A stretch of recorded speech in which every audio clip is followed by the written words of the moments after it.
Hello everyone and welcome back once again to an English language A-Level revision video. It's been a wee while. Let me clarify some things before we begin. Number one, glasses flare, say this every time. I need my sight. Deal with it. I'm sorry, I've done what I can. Number two, this is for the AQA English language A-Level. 2 papers only. Lots of people in the comments being like, where's the advice video for paper 4? There was no paper 4, so no advice for you. I'm sorry. So it was a 2-year course, no AS level, straight through to A2.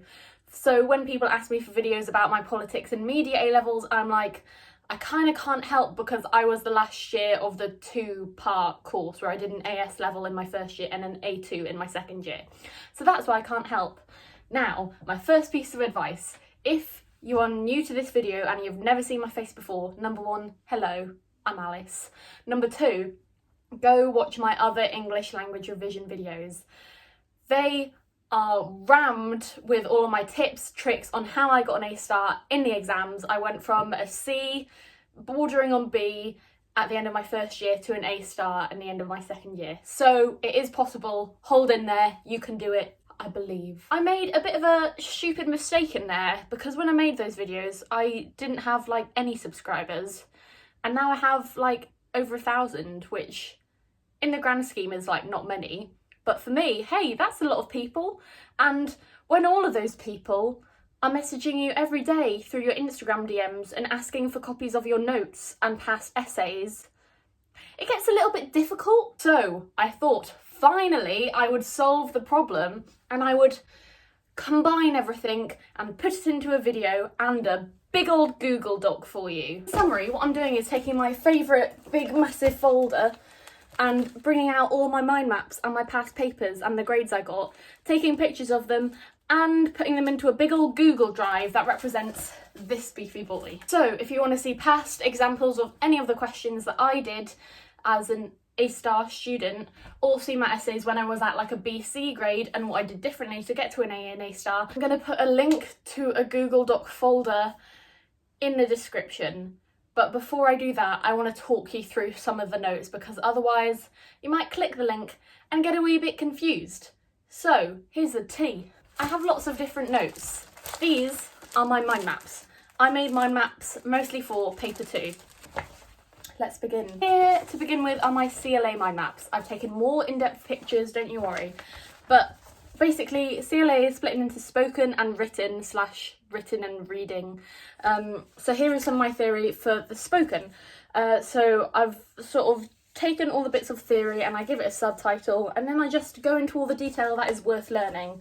I figure everything else is kind of just additional extra stuff if I have the time, which is definitely worth learning, but this is the need to know kind of deal. So as you can see, I've got whole charts of like Roger Brown's meaning relations and that kind of thing. I've got a second page of spoken as well, which just has even more theory and it's all worth learning because you never know. And then I have the third page of spoken. Yes, 3 whole A3 pages of spoken. I have to add that although these are colourful and pretty, I did actually find it really easy to learn from them.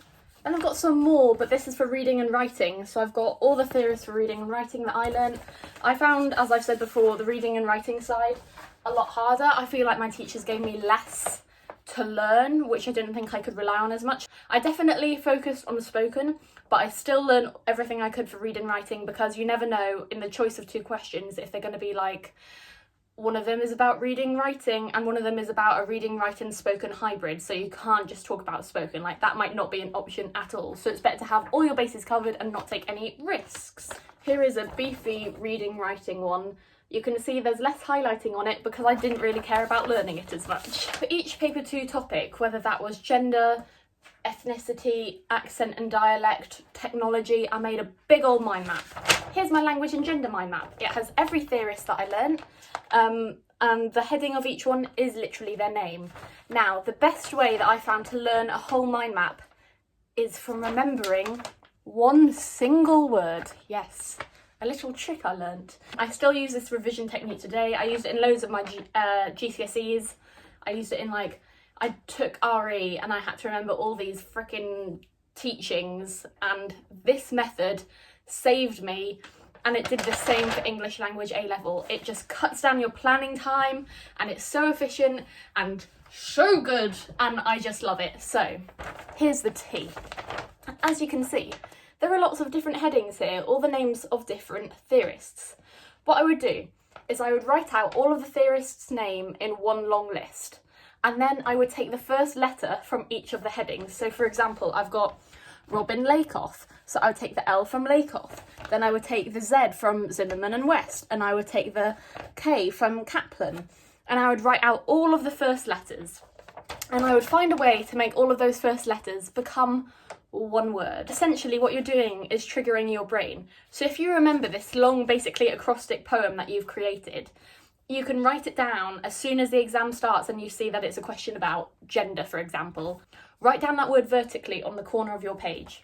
From writing down each letter, you can then fill in the word that is the name of the theorist, because each letter will trigger your memory to remember the name of the theorist, if you get me. So you'll see the Z and you'll be like, oh, Zimmerman and West. And if you forget a theorist or two, by process of elimination, i.e. filling out all the ones you do know, you'll probably later on remember what it is. And then what you have is a list of all the theorists for that entire topic. Then what you can do is just think about which ones are relevant, because by remembering the name, you've probably remembered what they actually did. I'm not saying you should just go straight in and make this acrostic poem. You do need to learn vaguely what they did first. In my revision, what I would do is I would literally drill this word, drill writing out each name, drill writing out what each theory said. And it saved me, honestly. I think it is the best theory. I still use it now. It's helped me since GCSEs get A's and A stars. So, would recommend. Here is my accent and dialect theory one. So I've again got all of the theorists here, but then on the back, and then here on the back, it's still the theory, but I've sort of given definitions of everything because it is important to define keywords. So I've got stuff such as like H-dropping, the post-vocalic R, what a sociolect is, what a community of practice is. And I basically have written all of them out so I know what I actually need to do. Here's my language and technology one. There we go. I'm really going to zoom through some of these because you can find them on the doc and it's going to take me hours otherwise. Ethnicity. Ethnicity terminology. Language change terminology. Language change theory, Mark 2. Language change theory, Mark 1. World Englishes. More world Englishes. And more world Englishes, but examples. Do you like how for this title I used green and blue to represent earth and water? I got really bored revising. So that is like all of my main mind maps and notes. Of course I have a whole folder still full of bits and bobs, but it's really hard to explain some of that. A lot of it is definitions of grammar, which you just kind of just have to sit down and learn. Even if your school is rubbish, they'll have given you some content to learn, so make sure you learn it. My main thing though would be, loads of people want to look at my notes, and I guess if you want to cross-reference what theorists you have, that makes sense. And maybe you find it easier to learn from other people's notes, but for me, half of the revising for me was writing out the notes in the first place, making these mind maps. The actively making of them was not horrible revision, and it did help. I'd put music on, I would every day write out my mind maps.